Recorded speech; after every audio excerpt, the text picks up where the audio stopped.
Hello friends, welcome back to channel. இன்றைக்கி நம்ம channel என்ன பார்க்க போகிறோம்னா, அருள்மிகு ஸ்ரீ கிருஷ்ணசுவாமி திருக்கோவில் சித்திரை திருவிழா 2024 3ஆம் நாள் திருவிழா பூஜை தான் இந்த வீடியோவில் நீங்கள் பார்க்க போகிறீங்க. ஸோ வீடியோ ஸ்கிப் பண்ணாமல் கடைசி வரைக்கும் பாருங்கள். சரி, வாங்க நம்ம வந்து வீடியோக்குள்ளே போகலாம். அதுக்கு முன்னாடி நீங்கள் இங்கே நம்ம சேனல் இப்போ நான் ஃபஸ்ட் டைம் பார்த்திங்கன்னா மறக்காமல் கீழே ஒரு சப்ஸ்கிரைப் பட்டனை கிளிக் பண்ணி அப்படி பக்கத்தில் இருக்க பெல் ஐக்கானையும் ப்ரெஸ் பண்ணிக்கோங்க. அப்போ தான் நாங்கள் போட்டுக்கிட்டு வீடியோஸ் வந்துட்டே இருக்கோம். சரி, வாங்க நம்ம வந்து வீடியோக்குள்ளே போகலாம்.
வாக்குண்டாம் நல்ல மனம் உண்டாம் மாமனர்கள் நோக்குண்டாம் வேலி உடங்கால் தூக்கொண்டு வீச்சிருக்கக்கூடிய இலக்கிய கடவுளை இசை கலைஞர்களே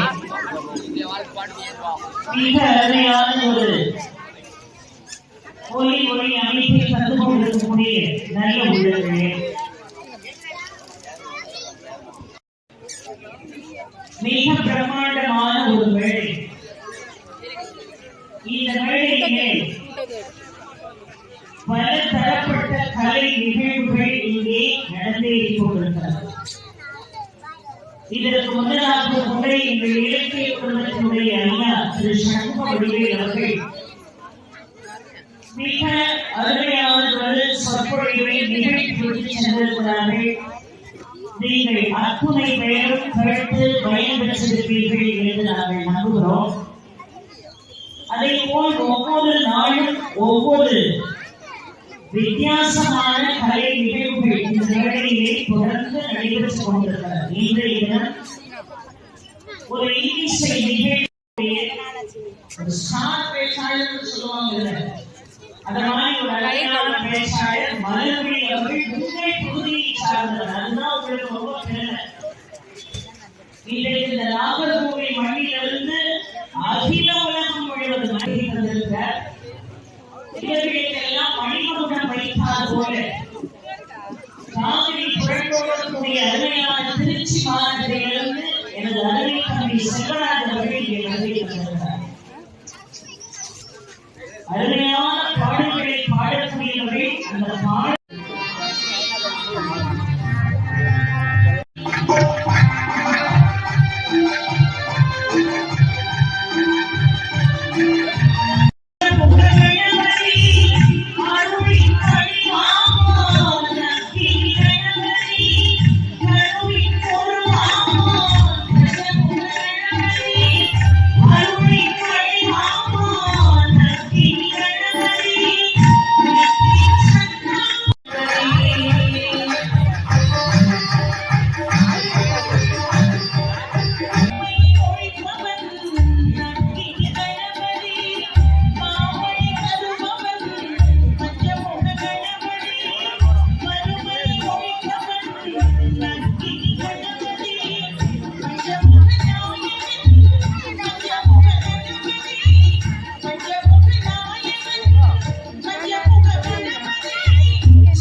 சித்திரை திருவிழா அருள்மிகு கிருஷ்ண சுவாமி திருக்கோயில் கிருஷ்ணன் வீச்சிலிருந்து அருள்பாலித்துக் கொண்டிருக்கக்கூடிய அருமையான ஸ்தலம் இந்த நிகழ்வுக்குள்ள மொத்தம் 10 அவதாரங்கள் இதுவரைக்கும் நிகழ்ந்திருப்பது 9 அவதாரங்கள். 10வது அவதாரத்திற்காகத்தான் நாம் எல்லோரும் என்ன செய்கிறோம் என்று சொன்னால் எப்பொழுது நிகழ்ந்திருந்தோம்.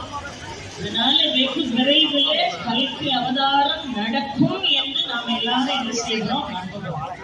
ரொம்ப அழகாக இதற்கு முன்னதாக நிகழ்ந்த அந்த 9 அவதாரங்கள் முதல்ல மச்ச அவதாரம், 2வது கூர்ம அவதாரம், 3வது வராக அவதாரம், 4வது நரசிம்ம அவதாரம், 5வது வாமன அவதாரம், 6வது பரசுராம அவதாரம், 7வது ராம அவதாரம், 8வது பலராம அவதாரம், 9வது கிருஷ்ண அவதாரம்.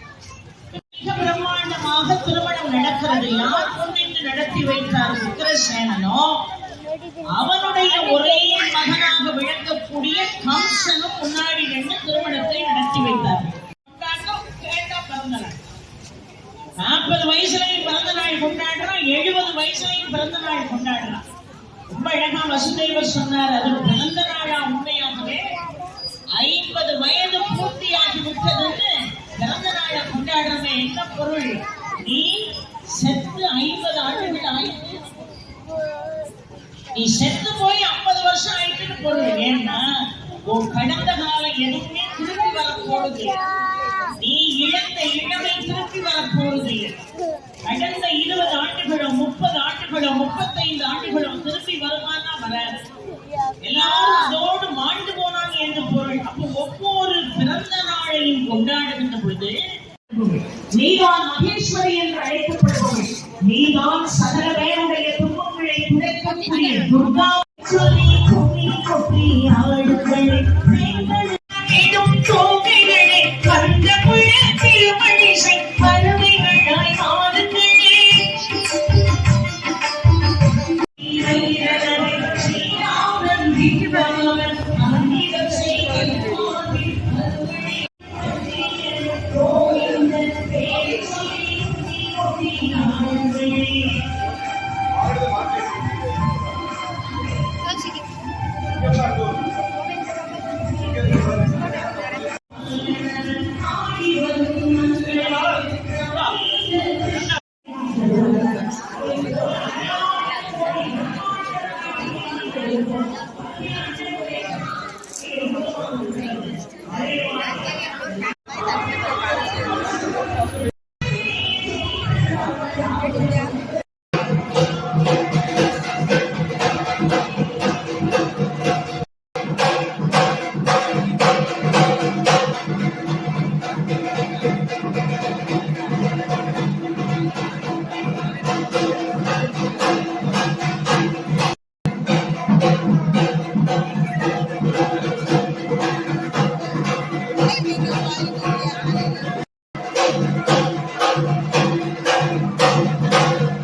நாம எப்படி பண்ணி போகுதுன்னு சொன்னார்.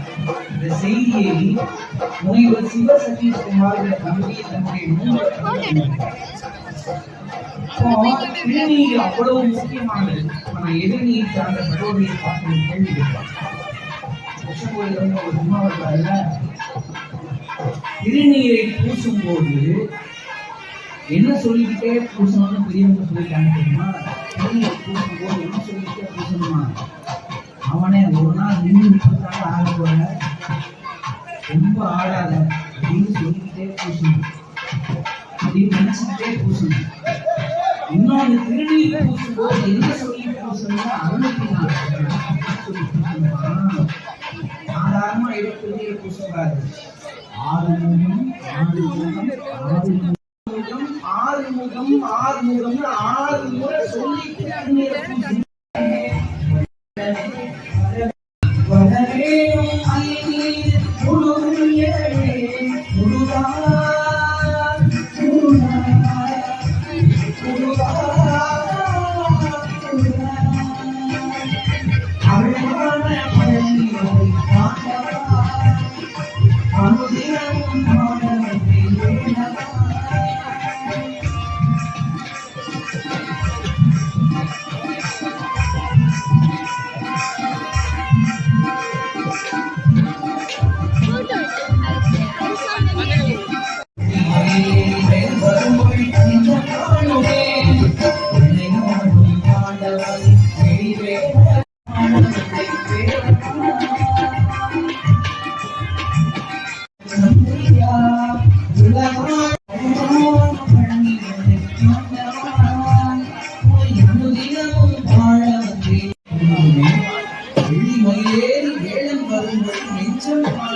சொல்லி விபூதி பூசும்போது ஆறுமுகம்னு சொல்லி பூசினா நாம் நினைச்சிருக்கோம். இல்லை பெருமக்களே, வழிகாட்டுபவர்கள் குருமார்கள் அல்ல, வாழ்ந்து காட்டுபவர்கள் தான் குருமார்கள். வாழ்ந்து காட்டுபவர்கள் தான் குருமார்கள். இதற்கு திருவண்ணாமலை நம்ம எல்லாருக்கும் தெரியும். திருவண்ணாமலையில் இருக்கிற ரமண மகிழ்ச்சியை பார்க்கறதுக்கு 2 யாத்திரிகள் போனாங்க. மலை மேல உட்கார்ந்து இருந்தாரா ரமணர். மலை ஏறி அவரை பார்க்கறதுக்காக போனாங்க. 2 யாத்திரிகள் போய்கிட்டு இருக்கும்போது மலையிலிருந்து இறங்கி சேஷாத்ரி சாமிகள் அப்படி கீழே வந்தாரா. சேஷாத்ரி சாமிகளை நீங்க தானே, நீங்க எப்பெல்லாம் அகங்காரம். ஸோ ஃப்ரெண்ட்ஸ், இந்த பதிவு உங்களுக்கு கண்டிப்பாக பிடிச்சிக்கணும். எனக்கு ஏன் பிடிச்சிருந்தா மறக்காமல் லைக் பண்ணுங்கள், ஷேர் பண்ணுங்கள், கமெண்ட் பண்ணுங்கள். நம்ம சேனல் இப்போ தான் ஃபஸ்ட் டைம் பார்த்தீங்கன்னா மறக்காமல் கீழே உள்ள சப்ஸ்கிரைப் பட்டனை கிளிக் பண்ணி அப்படி பக்கத்தில் இருக்க பெல் ஐக்கானையும் ப்ரெஸ் பண்ணிக்கோங்க. அப்போ தான் நாங்கள் போடக்கூடிய வீடியோஸ் உங்களுக்கு நோட்டிஃபிகேஷன் வரும். சரி வாங்க, நம்ம வந்துட்டு நெக்ஸ்ட் வீடியோஸ் நிற்போம். அது வரைக்கும் டேக் கேர், பாய்.